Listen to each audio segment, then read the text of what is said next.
Hi, everybody. Welcome back to Majestic Collectibles. It's April 20th, 2023. This is podcast number 10. Been about a month.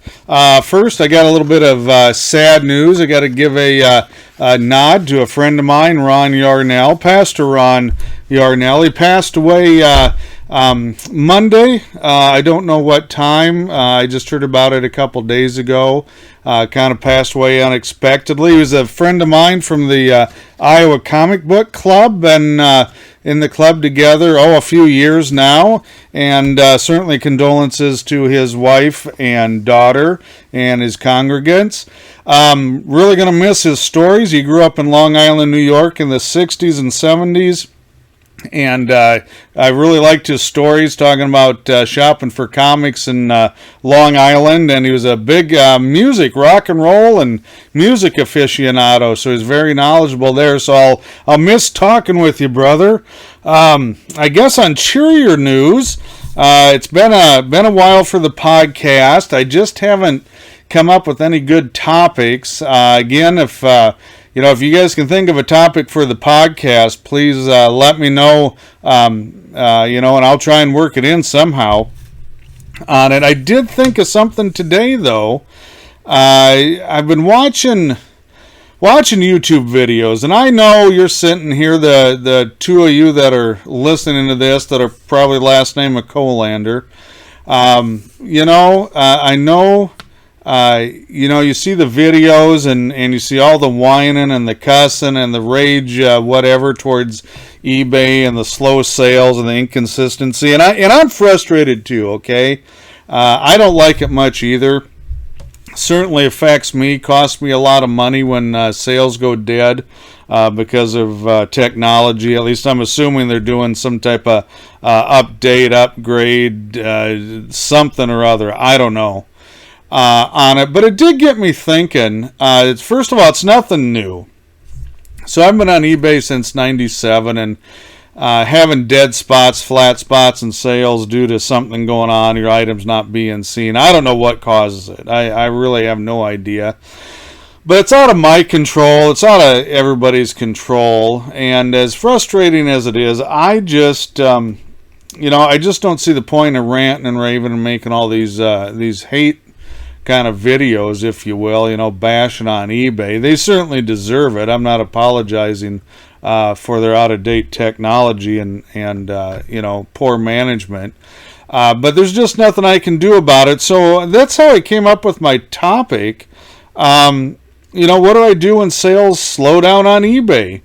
And not all of my sales come from eBay. Probably about 75% come from eBay. So I do have... other sources of income. I have the Antique Mall booth. I do shows and conventions and things like that. So if if you don't have any other, sales outlets or revenue sources other than eBay, it can be really frustrating, really detrimental, especially this time of year. You got bills due, taxes due, spring cleaning, whatever it is. So these are just my thoughts. This is something, maybe it'll help you guys. Hopefully it will. Try and generate some revenue, or at least accomplish some things during those dead periods of sales on eBay. And, I guess as a full-time reseller, and I don't live the eBay lifestyle, quote unquote. I'm not into that. It's just a tool for me in a rural area to access, a giant market. I talked about this a few podcasts ago. But the first thing I do when the sales have died is I clean. I clean and I prep and then I source. So let me go through what that all means. So the clean out is, I work with backlogged inventory.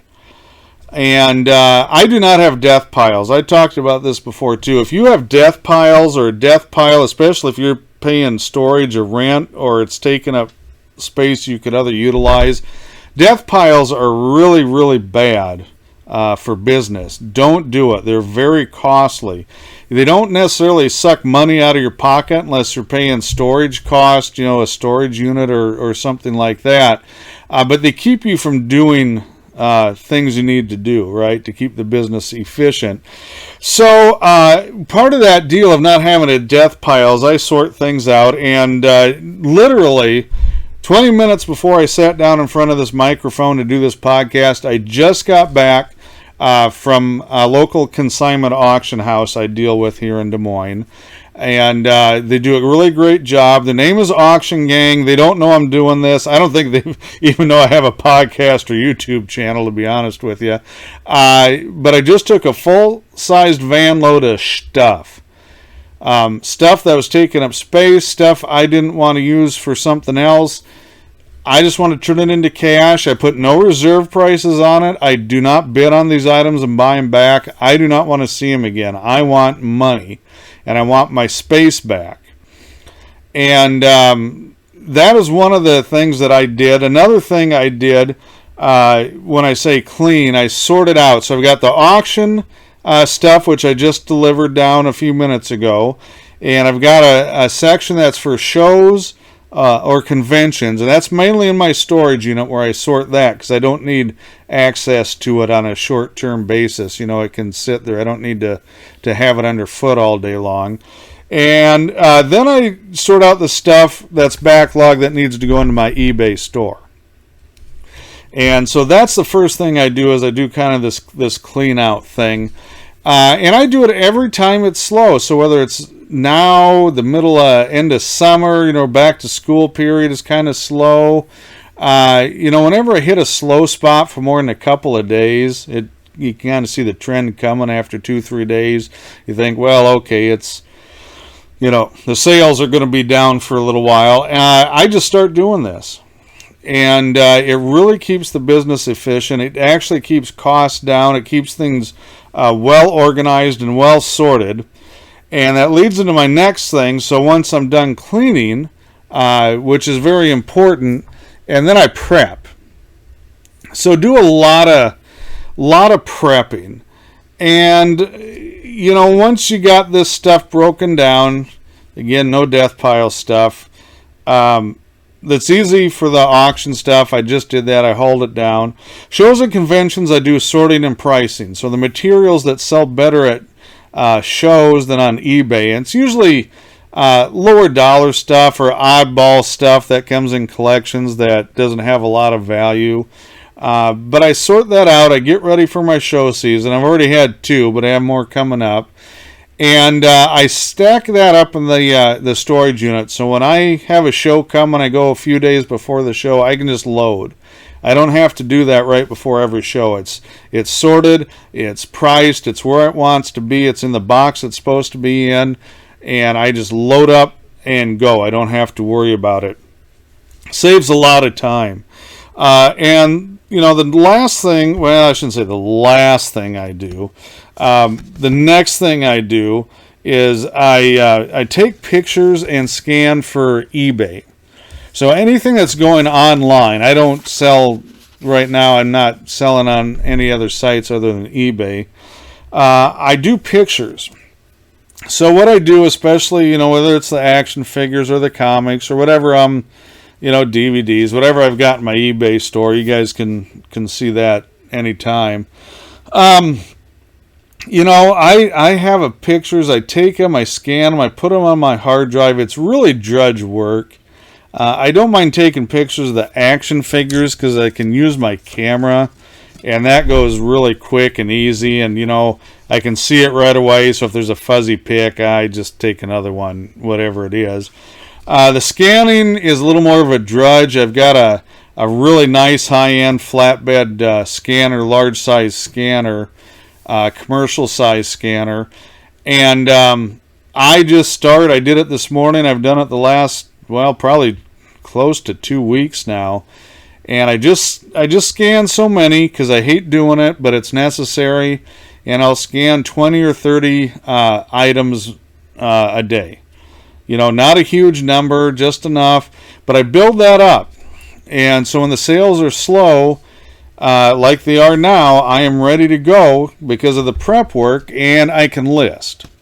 So one of the things I do more of during the slow times is listing. And, I probably up my listings 20 to 30% over what is normal for the day. A lot of times I'll list 20 items, so now I'll list maybe 30 items, right? 35, whatever it is, if it's easy to list. And it's a good time to list really simple items, say DVDs are really super easy to list. They're not big money, and I don't list them constantly, so when I get a little collection in, it sits there a while. Then when I get time, I've got the pictures because I've already scanned it, and then I just sit down and list them. And boy, you can list a lot of DVDs, trading cards, postcards, even comic books and magazines. If you've got the pictures ready to go, the listing is very, very quick and very, very simple. So I list a lot more stuff because when sales do pick up, or my show season is finally in full swing, which is going to start end of May, May through probably end of October, maybe even into November this year. I don't always have time to list like I would like to do. And so I get them listed now, or you can put them in, a template and save it and list them later so they're ready to go either way. But I encourage you to list and list and list and list and list, because if you're not packing, you're not shipping, sales have slowed down, you know what? There's still stuff you can do to make the business efficient and prep for these slow times. And I would encourage you to do that. What's the other thing I do? Well, this is what I really like to do, and for me it's the most fun. I think it's the most fun for a lot of people, resellers, and that is sourcing. So right now, if you're in the Des Moines area, I took out Facebook ads probably close to a week ago now. I just spent $100. I worked up a quick ad for buying old comic books, okay? And I've just been running that on Facebook, and I'm going to run it for a couple of weeks. I'm going to be traveling after that in May for some family stuff, so I didn't want that to run when I'm not going to be here, obviously. But I did. I took out the Facebook ads, and so far I've had a couple of leads. Nothing. I haven't bought any big collection. Well, I haven't bought anything, to be honest with you. But, it's a good time of year when things are slow. Put some bait on the hook, drop it in the water, and see if you can catch anything. And now is a really great time of year because, it's tax time is just over with. Spring cleaning time is going on. There's just not a bad time to have your hook in the water and put some bait on it, because somebody's going to be looking to sell something, possibly sell something. So kind of something I've been doing there. The auction thing with the auction gang, I've got, I didn't know this, so I don't set the auctions. I just really dump it in their lap, and then they say, hey, you got an auction. And one just started a couple days ago.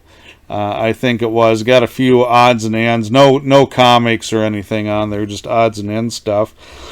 But that's something else, if you're working with a consignment place, if you can work with them and you have enough stuff to do it, say 4 or 5, 6 times a year on a regular consignment auction, your slow times, if you've done eBay, say 3, 4, 5 years, because COVID kind of threw things, I guess, out of cycle a little bit, but I'm seeing more of a normal pattern. So when you get in that slow pattern, you know what's coming up. You can even run some auctions on eBay. I do not run auctions anymore. I just don't have very good luck with them, to be honest with you.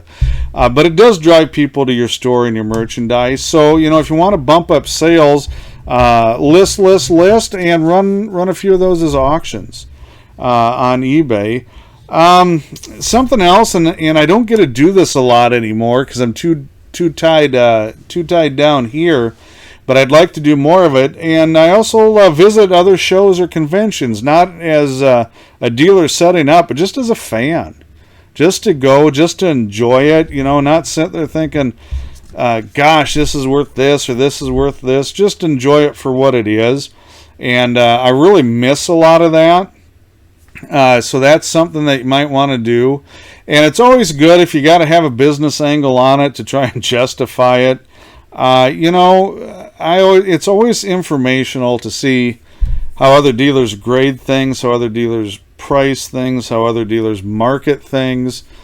So you can get information that way, but generally I just go because it's fun. It's just something I enjoyed doing before I became a dealer, which is 38 years now, so it's been a while.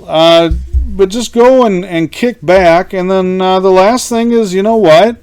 The whole reason I am not in an office cubicle all day working for some corporation is because you got some freedom and flexibility in your schedule and how you do things, right? So if the weather's good, which leaves today out here, it's just cold and rainy spring day right now today in Iowa, but go play a round of golf, go to a movie, go fishing. Baseball season started.